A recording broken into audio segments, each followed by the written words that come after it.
호텔 연회장이 술렁였습니다. 민호가 서연의 그림을 5천만 원에 낙찰받았습니다. 유진이 민호 팔에 매달려 박수를 쳤습니다. 오빠 최고. 나 너무 좋아. 서연이 자리에서 일어났습니다. 유진이 서연을 보며 웃었습니다. 언니, 그림 잘 그리시네요. 제가 소중히 쓸게요. 서연이 유진 앞으로 걸어갔습니다. 하객들이 숨을 죽였습니다. 서연이 입을 열었습니다. 그래요. 잘 쓰세요. 그게 마지막이니까요. 민호가 서연의 팔을 확 잡아당겼습니다. 지금 뭐 하는 거야? 서연의 가발이 한쪽으로 밀렸습니다. 맨 두피가 드러났습니다. 하객들이 놀라 뒤로 물러섰습니다. 민호의 손이 멈췄습니다. 유진이 서연의 머리를 보고 얼굴을 찡그렸습니다. 서연이 가발을 고쳐 썼습니다. 민호를 보지 않고 돌아섰습니다. 걸어 나갔습니다. 시작하기 전에 구독과 좋아요 눌러주시면 제작에 큰 도움이 됩니다. 일주일 전 오후 3시 서울병원 종합검진센터 복도는 소독약 냄새와 낮은 기침 소리로 가득했습니다. 형광등 불빛이 하얗게 깔린 복도 끝에서 진료실 문이 열렸고 서연이 한 손에 서류 봉투를 쥔 채 천천히 걸어 나왔습니다. 벽에 붙은 안내판이 눈에 들어왔지만 글자가 제대로 읽히지 않았습니다. 복도 중간쯤에서 서연이 멈춰 섰습니다. 봉투를 열어 진단서를 꺼내 내려다봤습니다. 췌장암 사기, 예상 여명 36개월 글자가 초점 없이 흔들렸습니다. 옆벽에 기대자 차가운 타일 감촉이 등을 통해 전해졌습니다. 오후 5시 아파트 복도는 저녁 준비하는 집들의 소리로 북적였습니다. 서연의 집만 조용했습니다. 현관문 번호키 앞에 서서 비밀번호를 누르려는데 손가락이 떨려 2번 잘못 눌렀고 3번째 시도에 경쾌한 신호음과 함께 문이 열렸습니다. 거실에 불이 꺼져 있었고 커튼 사이로 들어오는 석양빛만 바닥을 비추고 있었습니다. 평소 같으면 민호가 뉴스를 틀어놓을 시간이었습니다. 서연이 가방을 현관 신발장 위에 조용히 내려놓고 거실을 가로질렀습니다. 침실 쪽에서 희미한 웃음소리가 새어나왔습니다. 복도를 따라 침실 문 앞까지 걸어가자 문이 반쯤 열려 있었습니다. 서연이 문틈으로 안을 들여다봤습니다.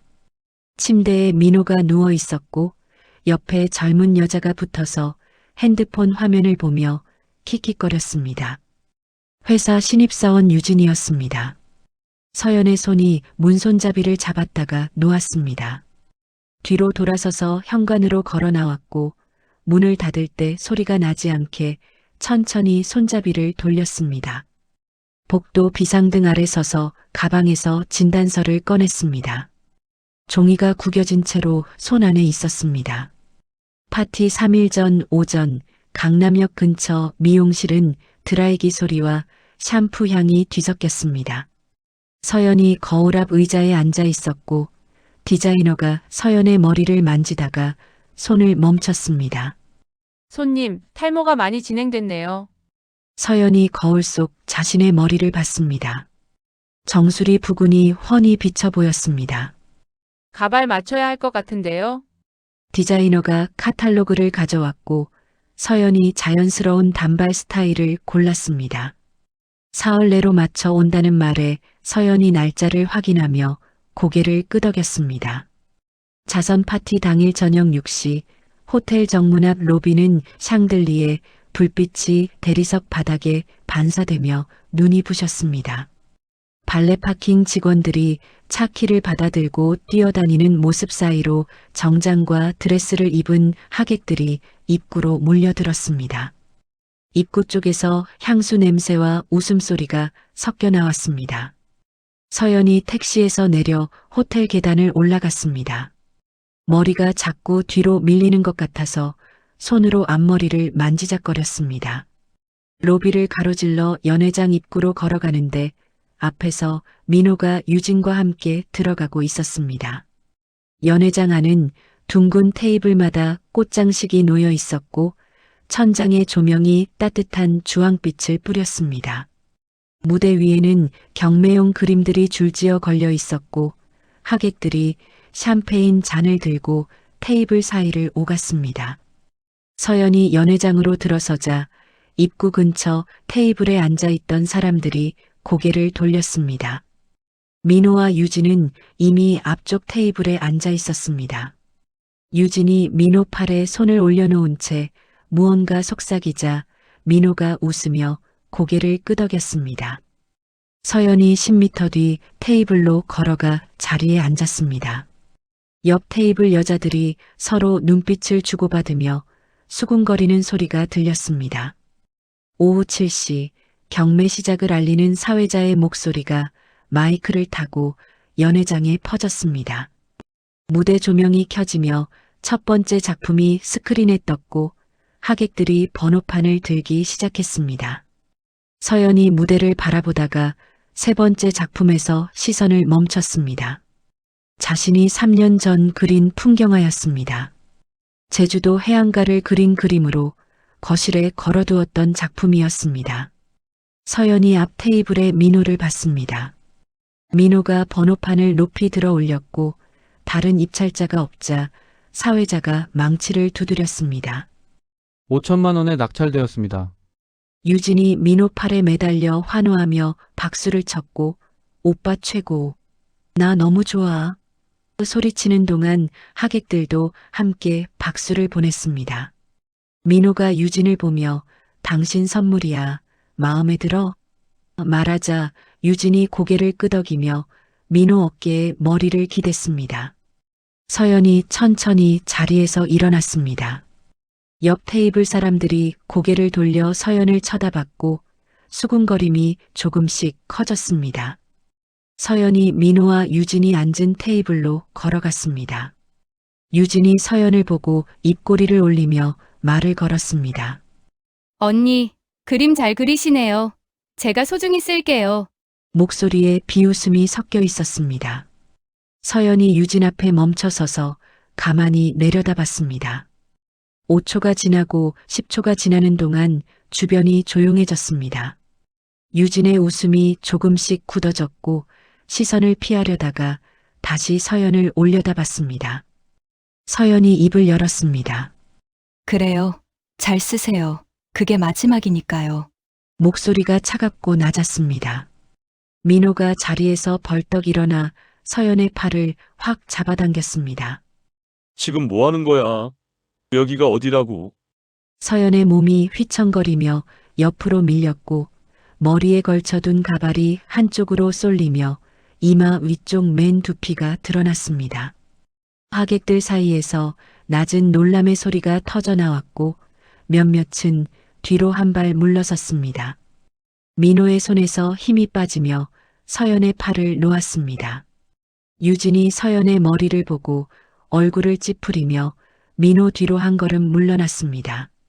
서연이 두 손으로 가발을 제자리에 고쳐 쓰고 민호를 보지 않은 채 돌아섰습니다. 하객들 사이를 가로질러 연회장 출구로 걸어갔습니다. 뒤에서 수군거리는 소리가 따라왔지만 뒤돌아보지 않았습니다. 연회장 문이 닫히고 복도로 나오자 조명이 조금 어두웠고 공기가 시원했습니다. 서연이 벽에 기대서 숨을 고르며 핸드폰을 꺼냈습니다. 연락처를 눌러 문자를 작성했습니다. 자료 감사합니다. 추가 조사 필요한 부분 내일 연락드릴게요. 전송 버튼을 누르고 핸드폰을 가방에 넣었습니다. 파티 3일 전 오전 11시 강남역 인근 카페는 점심시간 전이라 창가 자리 절반이 비어 있었습니다. 에스프레소 머신이 간헐적으로 김을 내뿜는 소리만 들렸습니다. 서연이 창가 끝 테이블에 앉아 밖을 내다보고 있었고 맞은편 의자가 비어 있었습니다. 입구 쪽 벨이 울리며 40대 중반 남자가 들어왔습니다. 검은색 가죽 서류 가방을 든 채 서연 쪽으로 걸어와 자리에 앉으며 명함을 내밀었습니다. 김성민, 개인정 보조사 전문 글자가 찍혀 있었습니다. 탐정이 서류 봉투를 테이블 위에 올려놓고 지퍼를 열었습니다. 김유진, 27세. 현재 민호 씨 회사 신입사원입니다. 사진 한 장을 꺼내 서연 앞으로 밀었습니다. 유진이 다른 남자와 레스토랑에서 찍은 사진이었습니다. 이전 직장 3곳을 조회했는데 모두 6개월 내 퇴사했고 퇴사 전 상사나 경영자와 연문설이 있었습니다. 탐정이 사진을 추가로 꺼냈습니다. 해외여행 사진, 명품 매장 앞 사진, 고급 레스토랑 사진이 차례로 쌓였습니다. 서연이 사진들을 하나씩 집어들어 살펴봤습니다. 유진의 표정이 매번 똑같았습니다. 입꼬리를 살짝 올린 채 남자의 팔에 기댄 모습이 민호와 찍은 사진과 겹쳤습니다. 부산의 건설업자 김태수. 작년에 5천만 원 송금 기록이 있습니다. 탐정이 통장 사본을 펼쳤습니다. 대구정형외과 원장 박준영. 재작년 3천만 원입니다. 제주호텔업자 강민석은 3년 전 7천만 원을 보냈고요. 서연이 통장 사본을 들여다봤습니다. 입금 날짜 옆에 빨간 형광펜이 그어져 있었고 한 달 후 연락 두절 메모가 적혀 있었습니다. 3명 모두 같은 패턴입니다. 급하게 돈이 필요하다는 이유로 차용. 한 달 내 연락 끊김. 다음 남자에게 이동. 탐정이 파일을 닫으며 서연을 봤습니다. 더 파면 더 나올 것 같은데 진행할까요? 서연이 고개를 저었습니다. 이 정도면 충분합니다. 3분 연락처 주세요. 목소리가 낮고 또렷했습니다. 직접 만나보겠습니다. 이틀 후 오후 2시 해운대 해변 근처 카페는 바다에서 불어오는 짠 바람이 열린 창문으로 들어왔습니다. 카페 안은 한산했고 직원이 카운터에서 컵을 닦는 소리만 규칙적으로 들렸습니다. 창밖으로 파도 소리가 멀리서 들려왔습니다. 서연이 창가 자리에 앉아 있었고 맞은편에 40대 후반 남자가 커피잔을 두 손으로 감싼 채 앉아 있었습니다. 김태수, 부산에서 중형 건설사를 운영하는 사장이었습니다. 처음엔 정말 순진해 보였어요. 김태수가 커피잔을 내려다보며 말했습니다. 회사 회식 자리에서 만났는데 다른 여직원들이랑 다르게 조용하고 예의 바른 느낌이었죠. 서연이 가방에서 작은 녹음기를 꺼내 테이블 위에 올려놓고 버튼을 눌렀습니다. 빨간 불이 켜졌습니다. 어떻게 돈을 빌려주게 되셨나요? 석 달쯤 지나서 연락이 왔어요. 아버지가 암 수술을 받으셔야 하는데 급하게 돈이 필요하다고 한 달만 빌려달라고 하더군요. 김태수가 주먹을 쥐었다 폈습니다. 통장에 5천만 원을 보냈습니다. 그 다음엔요? 처음 일주일은 매일 고맙다고 문자가 왔어요. 그런데 2주가 지나니까 답장이 늦어지고 한 달 되던 날 전화도 문자도 안 받더군요. 김태수의 목소리가 낮아졌습니다. 회사에 찾아갔더니 이미 그만뒀다고 하고 서연이 가방에서 서류 봉투를 꺼내 김태수 앞으로 밀었습니다. 이 증거들이 있으면 지금이라도 고소할 수 있습니다. 사기죄 입증 가능합니다. 김태수가 봉투를 열어 서류를 꺼내 한 장씩 넘기기 시작했습니다. 통장 내역, 문자 기록 캡처, 다른 피해자 진술서가 정리되어 있었습니다. 손이 미세하게 떨렸습니다. 이게 전부 증거가 될 수 있나요? 됩니다. 저도 같이 고소할 겁니다. 제 남편도 같은 수법으로 당했거든요. 김태수가 서연을 쳐다봤습니다. 부인께서도요? 서연이 고개를 끄덕이자 김태수가 입술을 깨물었습니다. 그럼 저 혼자가 아니군요. 다음 날 오전 10시 대구 동성로 한복판 정형외과 병원 대기실은 환자들과 보호자들로 북적였습니다. 접수 데스크 너머로 간호사들이 차트를 정리하는 모습이 보였고 복도 쪽에서 물리치료실 기계 돌아가는 소리가 희미하게 들렸습니다. 서연이 대기 의자에 앉아 있다가 간호사의 호출을 받고 진료실로 들어갔습니다. 책상 뒤에 40대 초반 남자가 흰 가운을 입고 앉아 있었습니다. 박준영 원장 명판이 책상 위에 놓여 있었습니다. 전화로 말씀하신 분이시죠? 박준영이 의자를 권하며 문을 닫았습니다. 김유진이란 이름 듣고 깜짝 놀랐습니다. 서연이 자리에 앉으며 가방에서 동일한 서류 봉투를 꺼냈습니다. 원장님도 피해를 보신 걸로 알고 있습니다. 박준영이 고개를 끄덕이며 서랍을 열어 통장 사본을 꺼내 책상 위에 놓았습니다. 3천만 원이었습니다. 동생이 사업 자금이 급하게 필요하다고 해서 빌려줬죠. 일주일에 한 번씩 갚겠다고 연락이 오더니 한 달 후 연락 끊겼습니다. 경찰 신고는 안 하셨나요? 차용증을 안 받았어요. 믿었으니까요. 박준영이 손으로 이마를 짚었습니다. 그냥 빌려준 거라 증거가 없다고 생각했습니다. 서연이 고소장 양식을 꺼내 박준영 앞에 놓았습니다. 이제 증거가 있습니다. 다른 피해자들 진술과 금융 기록이 모두 정리되어 있어요. 부산부는 이미 동의하셨고 제주 쪽도 고소장 작성 완료했습니다. 같이 하시겠습니까? 박준영이 서류를 받아들고 한참 들여다봤습니다. 부인께서는 언제부터 이걸 준비하신 겁니까? 아프다는 걸 알고부터요. 서연의 목소리가 담담했습니다. 박준영이 펜을 들다 말고 서연을 쳐다봤습니다. 창백한 얼굴, 앞머리를 자꾸 만지는 습관, 수척한 손목이 눈에 들어왔습니다. 박준영이 더 묻지 않고 고소장에 서명을 시작했습니다. 밤 11시 집안은 조용했습니다. 거실 시계 초침 소리만 규칙적으로 들렸고 서재에서 새어나오는 스탠드 불빛이 복도를 희미하게 비췄습니다. 서연이 민호의 서재 책상 앞에 앉아 서랍을 하나씩 열고 있었습니다. 세 번째 서랍에서 은행 서류 파일이 나왔습니다. 서연이 파일을 꺼내 펼쳐 통장 사본들을 하나씩 확인했습니다. 민호명의 계좌 3개가 있었고 그 중 하나에서 유진 이름으로 된 이체 내역이 눈에 들어왔습니다. 형광펜을 꺼내 하나씩 표시하기 시작했습니다. 8개월 전부터 시작된 이체 기록, 500만 원, 800만 원, 1200만 원, 금액이 매달 커지고 있었습니다. 마지막 페이지까지 표시를 마치고 계산기를 두드렸습니다. 총 1억 2천만 원. 혼인 중 형성된 부부 공동 재산이었습니다. 서연이 책상 위에 놓인 메모지를 집어들었습니다. 며칠 전 변호사와 상담할 때 받아 적은 내용이었습니다. 배우자 동의 없는 제3자 증여, 재산권 침해, 부당이득 반환 청구 가능. 복사기를 켜고 통장 사본을 한 장씩 올려 복사했습니다. 기계가 돌아가는 소리가 조용한 서재에 울렸고 복사된 종이들이 차곡차곡 쌓였습니다. 서연이 마지막 장까지 복사를 마치고 원본을 다시 서랍에 넣어 정리했습니다.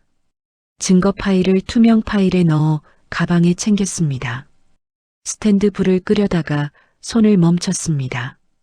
어둠 속에서 책상 위 가족사진 액자가 희미하게 보였습니다. 서연이 사진을 집어들었다가 다시 제자리에 놓고 서재 문을 나와 조용히 닫았습니다. 파티 이틀 전 저녁 8시, 집 거실은 커튼을 치지 않아 창밖 가로등 불빛만 희미하게 들어왔습니다. TV도 꺼져 있었고 냉장고 돌아가는 소리만 낮게 웅웅거렸습니다. 서연이 소파에 앉아 어둠 속에서 가만히 창밖을 내다보고 있었습니다. 현관문이 열리며 민호가 들어왔습니다. 가방을 신발장 위에 올려놓다가 거실 쪽을 돌아봤습니다. 왜 불도 안 켜? 민호가 거실 등을 켰습니다. 서연이 소파에서 천천히 고개를 돌려 민호를 봤습니다. 이혼해요. 민호의 손이 가방 손잡이에서 멈췄고 갑자기 무슨 소리야? 묻는 목소리에는 당황보다 의외라는 느낌이 섞여 있었습니다. 한 달만 기다려주세요. 한 달만 제대로 된 남편 역할 해주시면 이혼해드릴게요. 서연이 소파 등받이에 기댄 채 말했습니다. 민호가 거실로 걸어 들어와 서연 맞은편 소파에 앉았습니다. 얼굴에 미소가 번졌습니다. 한 달이면 짧았습니다. 유진이랑 공개적으로 만날 수 있는 시간이 코앞이었습니다. 조건이 뭔데? 3가지만 해주세요. 첫 번째, 이번 주말 자선 파티에 같이 가주세요. 부부로서 마지막이니까요. 민호가 고개를 끄덕였습니다. 그게 다야? 쉽네. 나머지 2개는? 나중에 말씀드릴게요. 한 달 안에요.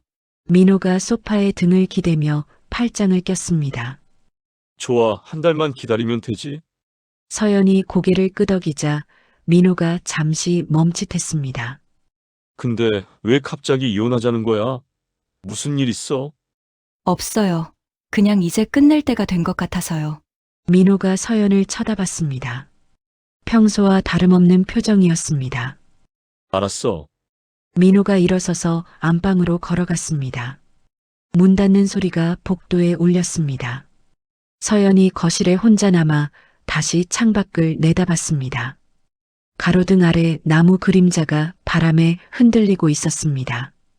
다음 날 오전 10시 병원 종양내과 치료실은 항암제 냄새와 소독약 냄새가 뒤섞여 공기가 무겁게 가라앉았습니다. 커튼으로 나뉜 침대마다 환자들이 링거를 맞으며 누워 있었고 링거 펌프에서 규칙적인 삐삐 소리가 여기저기서 들렸습니다. 서연이 침대에 누워 왼팔에 꽂힌 주사 바늘을 내려다봤습니다. 투명한 액체가 천천히 주입되고 있었고 차가운 느낌이 팔을 타고 올라왔습니다. 베개에 머리를 기댔는데 뭔가 빠지는 느낌이 들어 손을 머리에 갖다 댔습니다. 손가락 사이로 머리카락 여러 가닥이 빠져나왔습니다. 간호사가 커튼을 열고 들어와 링거 속도를 확인하다가 베개를 봤습니다. 베개 위에 머리카락이 흩어져 있었습니다. 많이 진행됐네요. 가발은 준비하셨어요? 서연이 고개를 저었습니다. 아직이요. 간호사가 서랍에서 가발 카탈로그를 꺼내 서연 옆에 놓았습니다. 미리 준비하시는 게 좋아요. 급하게 구하면 자연스러운 스타일 찾기 어렵거든요. 서연이 카탈로그를 펼쳐 한 장씩 넘겼습니다. 단발, 중단발, 장발 스타일이 모델 사진과 함께 나열되어 있었고 가격표가 옆에 적혀 있었습니다. 서연이 자연스러운 단발 스타일을 손가락으로 가리켰습니다. 이거요. 급하게 필요한데 가능할까요? 언제 필요하세요? 이틀 후요. 행사가 있어서요. 간호사가 카탈로그를 받아들고 머리를 가볍게 흔들었습니다. 급하긴 한데 제가 단골업체한테 연락해 볼게요. 아마 가능할 거예요. 같은 날 오후 3시 청담동 명품 거리 한 매장은 샹들리에 조명이 유리 진열장에 반사되며 가방과 구두를 빛나게 만들었습니다. 매장 안은 조용했고 직원 2명이 카운터 뒤에서 재고를 정리하고 있었습니다. 클래식 음악이 낮게 흘러나왔습니다. 유진이 하이힐을 신고 매장 안을 천천히 걸으며 진열된 가방들을 하나씩 만졌습니다. 가죽 표면이 부드러웠고 가격표를 보니 800만 원이 적혀 있었습니다. 유진이 가방을 집어들어 거울 앞에서 어깨에 매보고 각도를 바꿔가며 확인했습니다. 직원이 다가왔습니다. 손님, 그 제품 신상이에요. 이번 시즌 베스트셀러고요. 유진이 가방을 내려놓고 핸드폰을 꺼냈습니다. 가방 사진을 여러 장 찍어 민호에게 문자를 보냈습니다. 오빠, 이거 너무 예뻐. 갖고 싶은데. 하트 이모티콘을 여러 개 붙여 전송했습니다. 매장 안을 한 바퀴 돌다가 5분 후 핸드폰이 울렸습니다. 민호의 답장이었습니다. 얼마야? 유진이 가격표를 다시 확인하고 답장을 보냈습니다. 800이요. 10초 만에 답장이 왔습니다. 지금 보낼게. 유진이 은행 앱을 열었습니다. 알림창이 떴습니다. 800만 원 입금되었습니다. 유진이 입꼬리를 올리며 직원을 불렀습니다. 이거 주세요. 계산대에서 자신의 카드를 건넸고 직원이 단말기를 돌렸습니다. 영수증이 나왔고 유진이 쇼핑백을 받아들었습니다. 매장을 나와 거리를 걸으며 핸드폰을 열어 메모 앱을 켰습니다. 민호에게서 받은 돈 1억 2천만 원. 그 아래 새로운 줄을 추가했습니다. 플러스 800만 원. 손가락으로 계산기를 두드렸습니다. 총 1억 2,800만 원, 목표이요. 유진이 핸드폰을 가방에 넣고 주차장으로 걸어갔습니다. 같은 날 저녁 7시 강남 호텔 라운지는 재즈 음악이 은은하게 흐르고 테이블마다 촛불이 켜져 있었습니다. 바텐더가 칵테일 쉐이커를 흔드는 소리가 간간히 들렸고 손님들의 낮은 대화 소리가 공간을 채웠습니다. 민호와 유진이 창가 테이블에 마주 앉아 있었습니다. 유진이 새로 산 가방을 의자 옆에 걸어두고 와인 잔을 들어 올렸습니다. 오빠, 고마워. 이거 진짜 갖고 싶었어. 민호가 잔을 부딪히며 웃었습니다. 마음에 들면 됐어. 다른 거 더 필요한 거 없어? 유진이 고개를 저으며 민호 손을 잡았습니다. 오빠가 있으면 충분해. 근데 언니랑은 언제쯤? 한 달만 기다려. 서연이가 먼저 이혼하자고 했어. 민호가 유진의 손을 쥐었습니다. 유진의 눈이 커졌습니다. 진짜? 언니가 먼저? 응, 조건 몇 개만 들어주면 바로 이혼해준대. 너무 쉽게 풀렸어. 유진이 와인을 한 모금 마시며 창밖을 내다봤습니다. 밤 경치가 반짝이고 있었습니다. 그럼 한 달 후면 우리 공개할 수 있는 거네? 그럼 그때 결혼하자. 민호가 유진의 볼을 쓰다듬었습니다. 유진이 웃으며 고개를 끄덕이고 와인 잔을 내려놓았습니다. 손가락이 테이블 위를 가볍게 두드렸습니다. 일정한 리듬이었습니다. 다음 날 오전 11시 법무법인 회의실은 책장 가득 법률 서적이 꽂혀 있었고 창밖으로 빌딩 숲이 보였습니다. 긴 테이블 위에 서류들이 정리되어 있었고 변호사가 안경을 고쳤으며 서류를 한 장씩 넘기고 있었습니다. 서연이 테이블 맞은편에 앉아 변호사가 확인하는 모습을 지켜봤습니다. 변호사가 마지막 페이지를 덮고 서연을 봤습니다. 이혼 소송, 재산 분할 청구, 위자료 청구, 그리고 김유진 상대 부당이득 반환 청구까지 모두 준비됐습니다. 변호사가 서류 네 묶음을 가지런히 정리했습니다. 부산, 대구, 제주 피해자분들 고소장도 접수 대기 중이고요.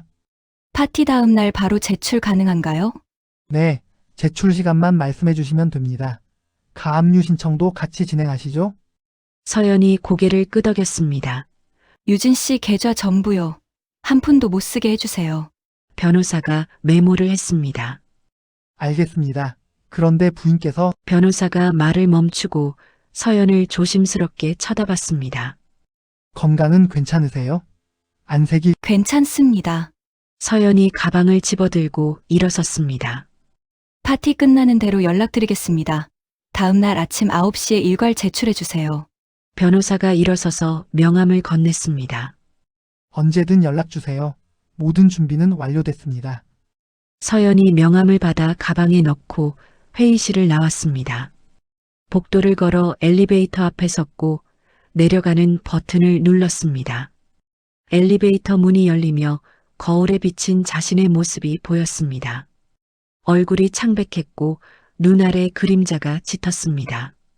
서연이 거울 속 자신을 가만히 쳐다봤습니다. 5초, 10초. 손이 올라가 볼을 살짝 만졌습니다. 차가웠습니다. 엘리베이터에 올라타고 1층 버튼을 눌렀습니다. 문이 닫히며 천천히 내려가기 시작했습니다. 파티 당일 오후 5시 침실은 커튼을 쳐서 어두웠고 옷장 문이 열린 채로 있었습니다. 서연이 화장대 앞에 앉아 거울을 보고 있었습니다. 화장대 위에 가발 박스가 놓여 있었고 메이크업 도구들이 펼쳐져 있었습니다. 서연이 박스를 열어 가발을 꺼냈습니다. 자연스러운 단발 스타일이었고 거울 앞에서 머리에 씌워 위치를 조정했습니다. 앞머리를 손으로 가볍게 쓸어내리며 자연스러운지 확인했습니다. 핸드폰이 울렸습니다. 변호사에게서 온 문자로 모든 서류 최종 점검 완료. 내일 아침 9시 제출 대기 중이라는 내용이었습니다. 서연이 문자를 읽고 핸드폰을 내려놓았습니다. 화장을 시작했습니다. 파운데이션으로 창백한 안색을 가리고 립스틱을 입술에 바르는데 손이 미세하게 떨렸습니다. 서연이 손을 내려놓고 심호흡한 뒤 거울 속 자신을 쳐다봤습니다. 옷장에서 검은색 이브닝 드레스를 꺼내 입고 거울 앞에 섰습니다. 지퍼를 올리는데 조금 헐렁했고 거울 속 자신을 보니 체중이 빠진 것이 느껴졌습니다. 현관 쪽에서 민호의 목소리가 들렸습니다. 준비됐어? 시간 됐는데. 서연이 가방을 들고 침실 문을 열었습니다. 오후 7시 연회장 안은 경매가 끝나고 하객들이 다시 자리로 돌아가는 소리로 북적였습니다. 무대 위에서 낙찰된 작품들을 정리하는 소리가 들렸고 웨이터들이 메인 코스를 나르기 시작했습니다. 서연이 테이블에 앉아 앞쪽 테이블을 봤습니다. 민호와 유진이 나란히 앉아 웃으며 대화하고 있었습니다. 유진이 민호에게 뭔가를 속삭이자 민호가 고개를 끄덕이며 유진의 어깨를 감쌌습니다.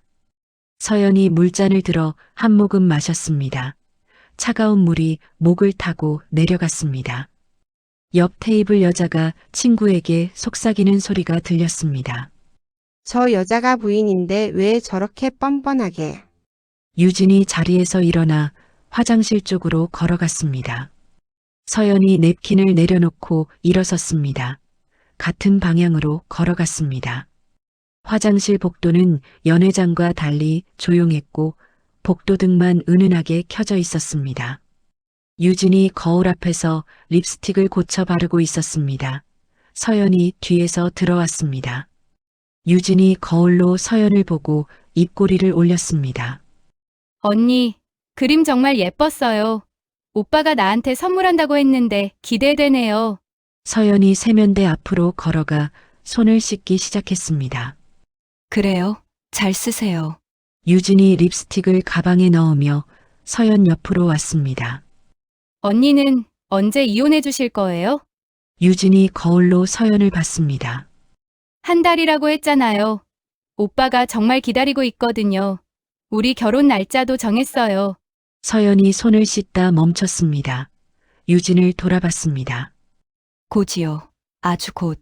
유진이 웃으며 화장실을 나갔습니다. 서연이 거울 속 자신을 봤습니다. 가발이 조금 밀린 것 같아 손으로 고쳐 썼습니다. 오후 8시 연회장은 메인 코스가 제공되며 다시 활기를 띠기 시작했습니다. 서연이 자리로 돌아왔을 때 민호와 유진이 무대 앞으로 걸어가고 있었습니다. 사회자가 마이크를 들고 후원자들을 소개하는 중이었습니다. 유진이 무대 위에서 손을 흔들며 웃고 있었습니다. 민호가 유진 옆에 서서 박수를 받았습니다. 하객들이 함께 박수를 쳤습니다. 서연이 테이블 위 포크를 집어들었습니다. 손잡이를 쥐자 차가운 금속 느낌이 전해졌습니다. 무대 위 두 사람을 가만히 쳐다봤습니다.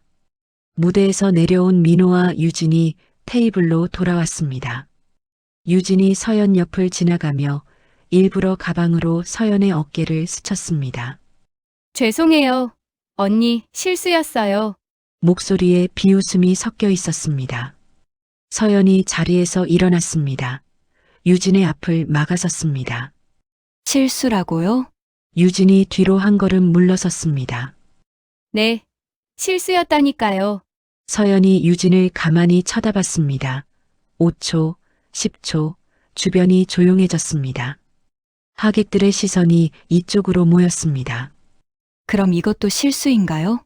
서연이 낮은 목소리로 말했습니다. 제 남편 옆에 붙어 다니는 것도 민호가 달려왔습니다. 서연아, 여기서 무슨 짓이야? 서연의 손이 올라가 유진의 뺨 앞에서 멈췄습니다. 때리지 않았습니다. 그냥 공중에 멈춰 있었습니다. 민호가 서연의 팔을 확 잡아당겼습니다. 정신 차려. 서연의 몸이 휘청거리며 옆으로 밀렸고 가발이 한쪽으로 쏠리며 맨 두피 일부가 드러났습니다. 하객들 사이에서 낮은 놀람의 소리가 터져 나왔습니다. 민호의 손에서 힘이 빠졌습니다. 유진이 서연의 머리를 보고 얼굴을 찌푸리며 뒤로 물러섰습니다. 서연이 두 손으로 가발을 고쳐 쓰고 민호를 보지 않은 채 가방을 집어들었습니다. 연회장을 가로질러 출구로 걸어갔습니다. 복도는 조용했습니다. 연회장 안에서 들리는 소음이 문 너머로 희미하게 들렸습니다. 서연이 벽에 기대숨을 고르며 핸드폰을 꺼냈습니다. 변호사에게 문자를 작성했습니다. 내일 아침 9시 계획대로 진행하세요. 전송 버튼을 눌렀습니다. 10초 만에 답장이 왔습니다. 확인했습니다. 준비 완료. 서연이 핸드폰을 가방에 넣고 복도를 따라 엘리베이터로 걸어갔습니다. 호텔 로비로 내려가 정문으로 나왔습니다. 밤 공기가 차갑게 얼굴을 스쳤습니다. 택시를 잡아 타고 집 주소를 말했습니다. 차가 출발하자 창밖을 내다봤습니다. 거리의 불빛들이 스쳐 지나갔습니다. 밤 11시 집 거실은 불을 켜지 않아 어두웠습니다. 서연이 현관문을 열고 들어와 조용히 문을 닫았습니다. 신발을 벗고 침실로 걸어갔습니다. 침실 화장대 앞에 앉아 가발을 벗었습니다.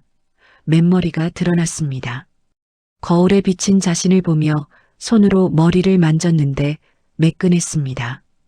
드레스를 벗어 옷걸이에 걸고 편한 옷으로 갈아입었습니다. 침대에 누워 천장을 쳐다봤습니다. 시계 초침 소리만 들렸습니다. 새벽 2시쯤 현관문 여는 소리가 들렸습니다. 민호였습니다. 복도를 걷는 발소리가 들렸고 술 냄새가 희미하게 풍겼습니다. 침실 문이 살짝 열렸다가 다시 닫혔습니다. 거실 소파 쪽에서 소리가 났습니다. 서연이 눈을 감았습니다. 내일이면 모든 것이 끝날 것이었습니다. 새벽 6시 집안은 조용했습니다. 창밖이 서서히 밝아오고 있었습니다. 서연이 침대에서 일어나 창가로 걸어가 커튼을 살짝 걷었습니다. 하늘이 회색빛에서 연한 파란색으로 바뀌고 있었습니다. 핸드폰을 확인했습니다. 오전 6시 5분. 변호사 사무실이 문을 여는 시간은 8시 30분, 서류 제출 시간은 9시. 서연이 옷장을 열어 평소 입던 편한 옷을 꺼내 입었습니다. 가발은 쓰지 않았습니다. 거울 앞에서 잠시 멈춰 맨머리 자신을 봤습니다. 이제 숨길 필요가 없었습니다. 거실로 나왔습니다. 소파에 민호가 누워 자고 있었습니다. 서연이 주방으로 가서 물을 한 잔 따라 마셨습니다. 창밖을 보며 물잔을 천천히 비웠습니다. 해가 떠오르고 있었습니다. 핸드폰이 진동했습니다. 변호사에게서 온 문자였습니다. 출근했습니다. 8시 50분 출발 예정. 서연이 답장을 보냈습니다. 감사합니다. 소파에서 민호가 뒤척이는 소리가 들렸습니다.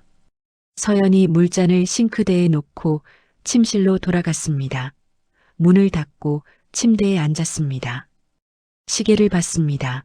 오전 6시 30분, 이 시간 30분 남았습니다. 파티 다음 날 오전 9시 강남 원룸 건물 복도는 출근 시간이 지나 조용했습니다. 유진의 원룸 안으로 창문 너머 햇빛이 들어와 침대 한쪽을 비추고 있었습니다.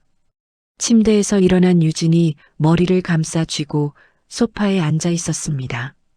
초인종이 울렸습니다. 유진이 문을 열자 우체국 직원이 등기 우편 세 통을 들고 서 있었습니다. 김유진 씨 맞으십니까? 유진이 고개를 끄덕이며 서명판에 사인하고 봉투들을 받았습니다. 문을 닫고 소파에 앉아 첫 번째 봉투를 뜯었습니다.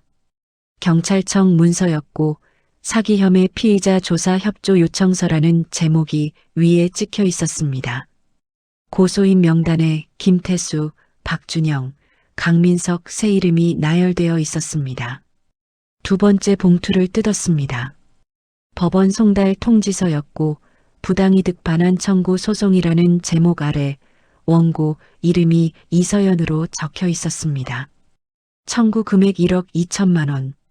세 번째 봉투를 뜯자 재산 가압류 결정문이 나왔고 신청인 명단에는 이서연, 김태수, 박준영, 강민석이 함께 적혀 있었습니다. 유진의 손이 떨리기 시작했습니다. 핸드폰을 집어들어 은행 앱을 열었습니다. 화면에 빨간 경고문이 떴습니다. 해당 계좌는 법원 결정에 따라 거래가 정지되었습니다. 다른 계좌를 눌러봤지만 모두 같은 메시지였습니다. 민호에게 전화를 걸었습니다. 3번의 신호음 후 민호가 받았습니다. 여보세요? 목소리가 차갑고 낮았습니다. 오빠, 나 큰일 났어. 경찰 조사 나오래. 이게 무슨 일이야? 알아. 나도 서류 받았어. 뭐, 이혼 소송. 서연이가 변호사 통해서 보냈더라. 유진이 소파에 주저앉으며 목소리를 높였습니다. 그게 무슨 오빠. 내가 설명할게. 오해가 있는 거야. 오해? 서연이가 다 알고 있었어. 내가 다른 남자들한테 돈 뜯어낸 것도 증거도 다 있대. 오빠, 이미 늦었어. 나도 어쩔 수 없어. 민호가 더 말하지 않고 전화를 끊었습니다. 유진이 다시 걸었지만 꺼져 있었고 손에서 떨어진 서류들이 바닥에 흩어졌습니다. 같은 시각 민호의 집 거실은 커튼이 쳐져 있어 어두웠습니다. 식탁 위에 서류 봉투가 놓여 있었고 그 옆에 흰 봉투 하나가 더 있었습니다. 민호가 식탁 의자에 앉아 흰 봉투를 집어들었습니다. 앞면에 민호 씨에게라고 서연의 필체로 적혀 있었습니다. 봉투를 뜯어 편지를 꺼내 펼쳤습니다. 민호 씨, 한 달 약속이 끝났습니다. 이혼 소송 서류는 변호사를 통해 보냈을 겁니다. 유진 씨는 저만 속인 게 아니었습니다. 지난 3년간 최소 3명의 남자에게서 총 1억 5천만 원을 받았고 당신에게서 받은 1억 2천만 원은 우리 부부 공동재산이었습니다. 증거는 전부 법원에 제출했습니다. 유진 씨는 곧 여러 민사 형사 소송에 휘말릴 것입니다.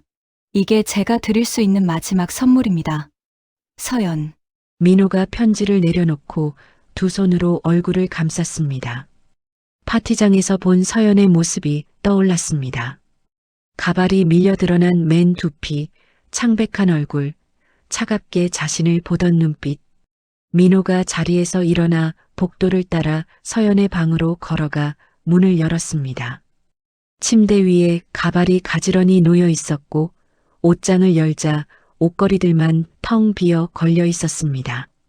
화장대 위를 봤습니다. 결혼사진 액자가 놓여 있었고 그 앞에 작은 메모지가 있었습니다. 건강하세요라고만 적혀 있었습니다. 3주 후 오전 10시 서울중앙지방법원 복도는 변호사들과 당사자들이 오가며 북적였습니다. 복도 양쪽 벤치마다 사람들이 앉아 서류를 들여다보거나 낮은 목소리로 대화하고 있었습니다. 유진이 변호사와 함께 복도 끝에서 걸어왔습니다. 얼굴이 수척했고 눈 아래 다크서클이 짙었습니다. 파티 때 메고 다니던 명품 가방 대신 낡은 검은색 가방을 들고 있었고 옷차림도 수수한 검은색 정장이었습니다. 복도 반대편에서 3명의 남자가 나란히 걸어오고 있었습니다. 김태수, 박준영, 강민석이었고 유진이 고개를 숙이고 걸음을 빨리 했지만 결국 3사람과 마주쳤습니다. 김태수가 유진을 지나치며 한마디 던졌습니다. 잘 되고 있어요. 유진이 대답하지 않고 고개를 더 숙였습니다. 법정 문 앞에 도착했습니다. 유진의 변호사가 서류 가방을 내려놓으며 말했습니다. 합의 제안 다시 한번 생각해 보시죠. 판결 나면 더 불리해질 수 있습니다. 돈이 없다니까요. 계좌 전부 막혔잖아요. 그럼 분할 상한 조건으로라도 합의를. 지금 그럴 형편이 아니라고요. 변호사가 한숨을 쉬며 그럼 판결을 받으실 수밖에 없습니다. 들어가시죠. 말했습니다. 법정 문이 열렸고 유진이 가방을 움켜쥐고 안으로 들어갔습니다. 유진이 피고석에 앉았습니다. 판사가 서류를 넘기는 소리만 법정에 울렸고 방청석에서 김태수가 팔짱을 낀 채 유진을 내려다보고 있었습니다. 같은 시각 서울대병원 호스피스 병동 복도는 조용했습니다. 간호사들이 카트를 밀고 지나가는 소리만 희미하게 들렸고 어디선가 모차르트 피아노 소나타가 낮게 흘러나왔습니다. 서연의 병실 창문으로 봄 햇살이 들어와 침대 옆 탁자를 비추고 있었습니다. 서연이 침대에 반쯤 기대 앉아 창밖을 내다보고 있었습니다. 맨머리였고 병원 가운을 입고 있었습니다. 간호사가 문을 노크하고 들어왔습니다. 오늘 컨디션 어떠세요? 괜찮아요. 서연의 목소리가 작았습니다. 면회 오신 분 계신데요. 들어오시라고 할까요? 누구요? 간호사가 대답하기 전에 문이 열렸습니다. 민호가 손에 흰 백합 꽃다발을 들고 들어섰습니다. 서연이 민호를 보고 고개를 돌렸습니다. 돌아가요. 민호가 침대 옆으로 걸어왔습니다. 서연아, 얘기 좀 하자. 할 말 없어요. 돌아가요.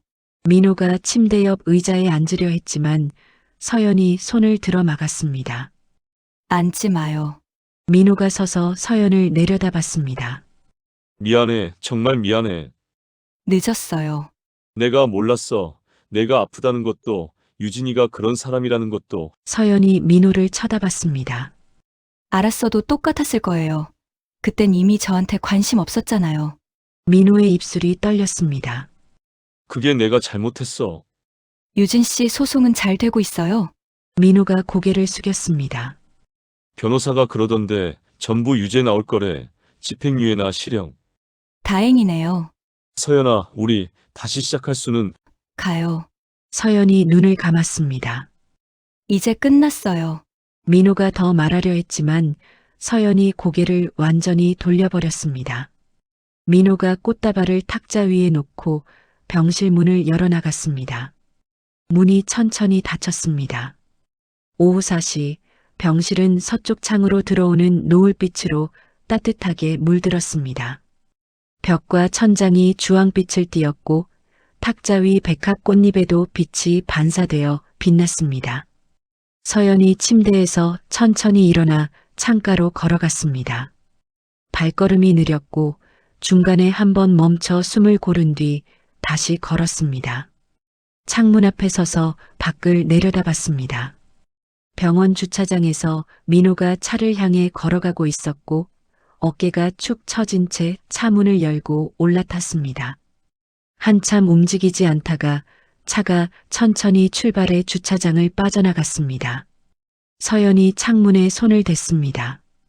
유리가 차갑게 느껴졌고 손을 내려 탁자 쪽으로 고개를 돌렸습니다. 흰 백합 꽃다발이 오후 빛을 받아 환하게 빛나고 있었습니다. 서연이 탁자로 걸어가 꽃 한 송이를 손으로 가볍게 만졌습니다. 꽃잎이 부드러웠고 은은한 향기가 났습니다. 다시 창가로 걸어갔습니다. 창밖으로 병원 정원의 나무들이 바람에 흔들리고 벚꽃이 피기 시작했으며 연두색 새싹들이 가지마다 돋아나 있었습니다. 봄이 왔습니다. 서연이 작게 미소 지으며 창가에서 침대로 천천히 걸어가 누웠습니다. 천장에 비친 노을빛을 가만히 쳐다봤습니다. 눈을 감았습니다. 마지막 선물은 잘 전달되었습니다.